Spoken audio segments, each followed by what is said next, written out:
I consider why I talk about it so much. Like, some people might think like, who are you? You think you're some type of advocate, or like, I mean, you can talk about what you know about, and I do believe that when people open up their mouths to speak, including me, you can see what's in my heart. I can see what's in your heart by what you're talking about. If you cared about X, Y, and Z, we'd be talking about X, Y, and Z. I just one person tried to like challenge me, like trying to talk to me about politics, like I'm not keeping up with the current times of politics, and I'm like, we can talk about anything, but it's what I choose to talk about. You know what I mean? You attract what you are. And so if you spent more than half of your life being in a confused state, being in a victim mindhood, a victim mindset, then when you come into a place of healing, when you've given that to yourself and you actually done the work,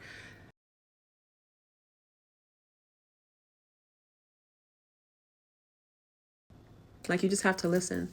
And so often, whenever I'm looking at myself, just reviewing footage and things that I've recorded, these are my journal entries basically. But anyway, like sometimes it's like a part of this was so sad, but then I remember like that's not even right now. I've overcome that. These things happen to me, and I'm a firm believer in you are not what happened to you. The incident happened, whatever it was, and you are whoever you are. If you are still the same person that struggled and went through this thing back then, I mean, you know that, and you'll be able to see the changes in yourself and the evolution of yourself in yourself. And I want that for people. Like so many of us are like on autopilot, and so we kind of go through the things that we go through, and we don't really. It's kind of like analogy time, right? So you this is so weird, but somehow you injure your shoulder, and it hurts really bad, but you don't want to create the doctor's bill, and so you just kind of let it like heal on its own. And so it's healing on its own, but because you didn't get the proper medical treatment, you didn't know that it was not only dislocated, but you maybe tore some muscles. The bone is dislocated, and you also tore some muscles. Maybe so it's going to heal, but it's going to heal kind of deformed. So it's still healing, but it's all morphed, and it's never going to fully heal properly because you kept moving like you didn't have the injury. And so you think it's okay, right? Until you have to reach over your head and perform a task that is not normal to your day-to-day operation. You're moving your body, you're reaching over your head, or you had to reach maybe at some awkward angle where that's the only time that you reminded that, yeah, you do have this injury that you didn't heal right. Well, that's kind of how we are in relationships whenever we trigger each other. When someone treats us in a way, on the flip side of that, when someone treats you in a way that is just like so, it makes you feel haven't acknowledged that this is tarnished or bruised and it needs to be fixed. Okay, I can go on and on. I'm gonna try to stop here. This is what I was saying. So this is why I record more since I've been working in the evenings and I get off. If I'm off and I'm not even getting ready to go to sleep until after 1 o'clock in the morning, I have all these things on my mind that I ordinarily would be writing about. But I'm really enjoying my this experience in vlogging and sharing. Like I really enjoy that. And sometimes I listen to myself and I'm like, oh, you said that wrong. Or oh, you should have looked that up and then you could have put this reference to that, whether it's a story or if it's music, whatever it is. I like to do that. But when I say I'm like delirious, but I'll lay down and just have energy. This is what happens when you step out from behind a desk, okay? Like I'm using my body different. So I have energy during a time that I should be going to sleep. I don't ever want to let myself get so hurt or so angry in such a dark place that place that's reserved for all the good things and the sweet things that happen to me. Like I want to maintain room for that. I don't want to lose that. That's the main reason why I approach so many of these things in the way that I do, these situations, that like my feelings get hurt so easily and they get hurt so bad. Despite me being as tough as I am, just because you weather something, you know what I mean? Like me and my nephew were having a conversation about this where like he's been terribly bullied. And just for me to say that, it triggers him so bad. And I'm like, he'll argue with me and be like, I've not been bullied. And I'm like, just because you won, all these guys jumped on you and you laid them down, like you still were being bullied. You're being bullied anytime you can be called to the yard to fight and have to defend yourself against your will. Like if you're playing or something like that, but like if you genuinely you don't even want to fight and you're in a position where you have no choice, yeah, you're being bullied. That's exactly what that is. And so why was I saying that? Instead of saying there ain't nobody loyal in this place no more. Ain't no loyalty. There's a difference in saying that and thinking that versus they just wasn't loyal to me. They wasn't loyal to me. It's important to heal out of the abundance of the heart. The mouth speaks.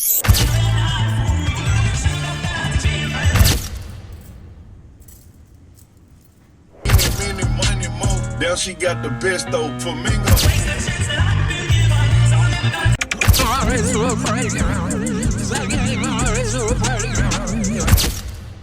until you have the moment passes when you catch the cycle, when you put it all together and you realize, I have already been through this. I love having more of those conversations, those spiritual ones. And people just pour into me, man, and I just appreciate it, to share a space of gratitude with someone, and they just bless me, and they do so very intentionally. And I'm like, if like right before you came up to me and said what you were gonna say, I needed to take a moment. I was gonna take a moment to myself, because sometimes I just need that. I'm so emotional, and I can be so sensitive sometimes, and so I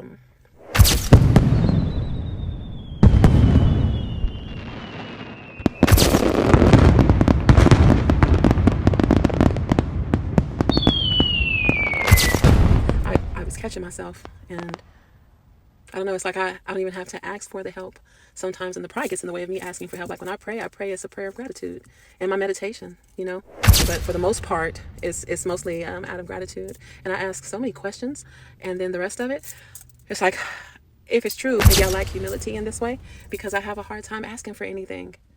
As much as I need, as much as I could ask for. There are some people that they get very specific. They want a specific type of car, a specific color, a specific mate, a specific job.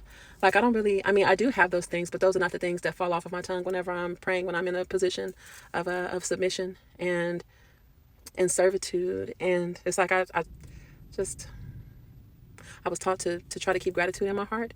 And so it's not like gratitude is my Windex, like for my big fat Greek wedding. Not like that. It's not like that. Gratitude covers much, just like love.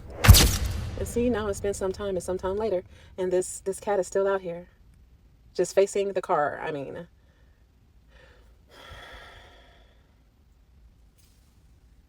this part of my struggle is almost over,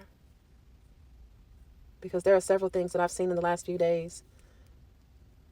If I had my own place again, I know that there are so many animals that I would have picked up off the street. I already know that. Like the last time it rained, just a few days ago, I was rushing to work, and I barely missed the most beautiful big brown turtle that was in the middle of the street. And there was so much traffic behind me. Like, I stopped, I let the traffic, they were blowing and stuff. I didn't care. I picked up the turtle and put it in the car, and I kept on going. I was like, if I could have just put you, because I don't know which side of the street you were even going to. And before I knew it, I was halfway to work, and I was just like, oh my God. I was like, I'm so sorry to have taken you so far from wherever your home was. Like, I'm so sorry. But I ran into a gentleman that was walking his dog in scrubs. I believe he told me his name was Bart. Anyway, I gave him the turtle and was like, I know you don't know me, but if you don't mind, because you're walking your dog, like, I found this turtle and it almost got hit, and I didn't want to leave it in the street, but I also can't take it to work. Like, if I was going home, right, then I would just take it and figure something out. It's like, but I'm going to work, and I can't just walk in with a pet, a pet for the team. Like, anyway, he smiled at me, and he took the turtle. And I felt so bad for it. I was like, I know that I've scared you. I know I picked you up, and maybe I shouldn't have picked you up, because I don't know if you had a family that you were leaving behind. I felt so bad when I thought about it. Like, but I really was intending just to help. I don't know if I scared it or displaced it or what. I just show you. Hold on. You know how sometimes you can care so much for other people. You can get too close to their situations. That's one of the reasons for the isolation for me. I'm not even gonna lie. It's not like I'm just trying to, like, sometimes I need the emotional disconnect, the break. I need to distance myself from some people's situations. This lady who I'm becoming friends with, she recently gave me a tap on the shoulder, and she made a statement. I don't remember the verbatim. I'm going to try to recall it. But she said that I can't. She said it's impossible to fill someone else's cup from an empty cup. There's a point during my suffering where something was activated. The best way I can describe it is that it was kind of like the Avatar. When I was in, like, the most difficult situation, my back was truly against the wall. I mean, like it has been several times before, but when I was about to give up, these are the times that those truths come to me, that I am worthy. I didn't deserve it. There's an injustice that's happened. I was awakened. I was awakened. I was awakened. I was awakened. I was awakened. I was awakened. That was a very big, giant moth. That moth was big, and to be flying around in the rain. That what a beautiful thing. Anyway, trying to fill someone else's cup from an empty cup. We stop pouring into ourselves, there will be nothing left to share with anyone. But if everyone was pouring into themselves, then you might not necessarily really need to pour into someone else, because we actually can give each other. We can give ourselves what we need. And we do the inner work, and we heal, and we allow ourselves to mature into situations, into this situation, or this part of our journey, this part of our lives,